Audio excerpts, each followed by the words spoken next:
Hello and welcome to the latest show of Damien's Midweek Markets, which is the show where I talk about what's been going on in investment markets in the last week and what to look out for in the week ahead. So if we for 1 second jump back to where we finished last week's show, we were talking about the market was dancing to Draghi's tune. So Mario Draghi is the European Central Bank's governor. So he made a press conference which basically said that he would be prepared, or the European Central Bank would be prepared to almost do whatever it takes to keep the European Union economy going. He slightly front-ran the US Federal Reserve, who were due to talk a day or so after he made his press conference, and they had pretty much said the same thing, very dovish. So equity markets loved it and they rallied strongly. So if we just take a look at some key metrics, like I did last week, I thought that was quite a nice way to basically paint a picture of where we are. If you think about this week, we are now on the S&P 500. We've jumped back towards the all-time highs. We've gone to 2,950. We've pulled back ever so slightly, but we rallied very quickly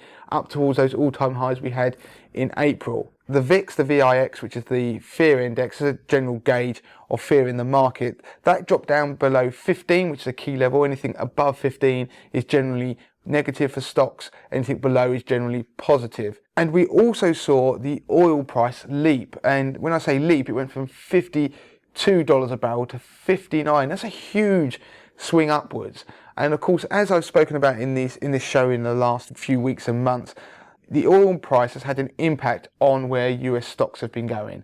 And so that's had an overall impact on equities. Generally speaking, when the oil price has risen, we've seen stock markets tend to pick up, and when it's fallen, it's tend to be a headwind for stock markets globally, particularly in the US. Now, the reason the oil price rallied was partly down to supply and demand dynamics, but also because of Donald Trump almost going to war with Iran, which caused obviously a lot of heightened tensions, particularly around the import and export of oil, so saw the price rally. If we jump to the bond markets for a moment, we've seen the yields in bond markets, particularly on government debt, tumble. So we've seen historic lows on the German Bund, which is obviously the equivalent of the UK gilt, but obviously in Germany. And in the US Treasuries, we fell down with a 10-year US Treasury yield fall below 2% for the first time since November 2016. So there's a real divergence that's going on in markets. We're seeing fear fall away from equity markets. We're seeing things that are being very positive for equity markets.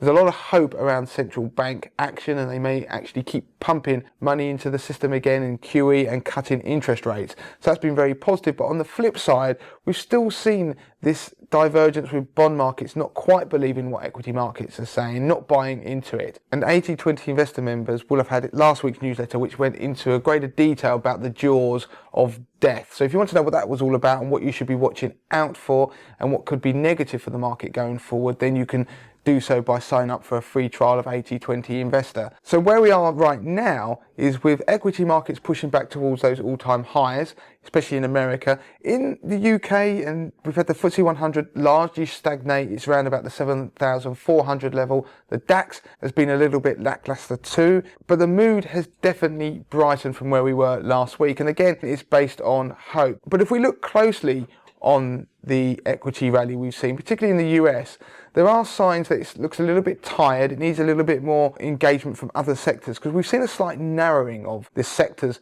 that are actually driving things higher. So defensive stocks have been doing particularly well, which is why my 50k portfolio has benefited from those in May and this month. But we want to see other sectors, the more cyclical stuff, things like bank stocks picking up, retailers picking up, if we're going to try and push on through those all-time highs and actually the equity market to keep pushing to levels we've not ever seen before, particularly on the S&P 500. But the biggest lesson you're going to have this week is about headlines and algos. So when they say algos, they mean algorithms. There are traders out there that are very automated, so they're computer-generated programs that buy and sell things based on what the trade headlines are. So we've had the Fed talking about maybe cutting interest rates or about the economy looking weak. We've had the ECB saying they will do whatever it takes.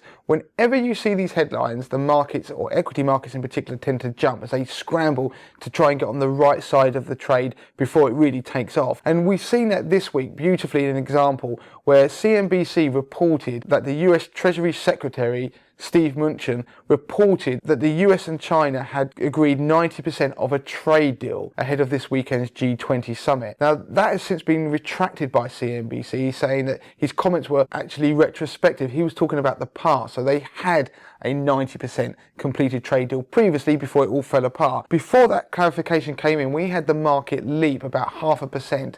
So the futures on US stock markets leapt back to those all-time highs because we had a pullback. So as soon as the algos thought there was going to be a trade deal, they leapt. As soon as we had the clarification that there might not be the 90% trade deal in the offing, then they fell back. And that just shows you how this market is so sensitive to what the headlines are saying, so the hope rather than the fundamentals. And that always leaves it very fragile and susceptible to pullbacks, even if we continue to march higher. Now, I mentioned the G20 summit. That's the big thing in the days ahead. So this weekend, the 20 nations that make up the G20 are meeting, and they account for 90% of economic growth in the world and 80% of the trade globally. And they include obviously heads of state, central bankers. And the key thing that everybody's focusing on is Donald Trump is meant to be meeting President Xi of China to hold new trade talks or to try and progress trade talks. And now there's a lot of hope they're going to seal a deal at this event. If they do, then I think you can expect stock markets to pop and shoot higher. If they don't, which some are suggesting is the most likely outcome, then we're going to see the nervousness we've seen in recent weeks, and especially we saw in May, perhaps come back and escalate. So it's all about what happens at the G20. Over the weekend, look out for the headlines about what happens between Donald Trump and President Xi of China, whether they actually come to any form of agreement or whether this is going to just trundle on, and more importantly, whether Donald Trump imposes new tariffs on China. If he does, then that could set up next week to be very, very interesting. So that is it for this week on Midweek Markets. If you want to get in touch, then you can do at Damien at moneytothemasses.com, via Twitter, moneytothemasses with the number 2. And of course, we're on Instagram as well under the name Money to the Masses. So until next week.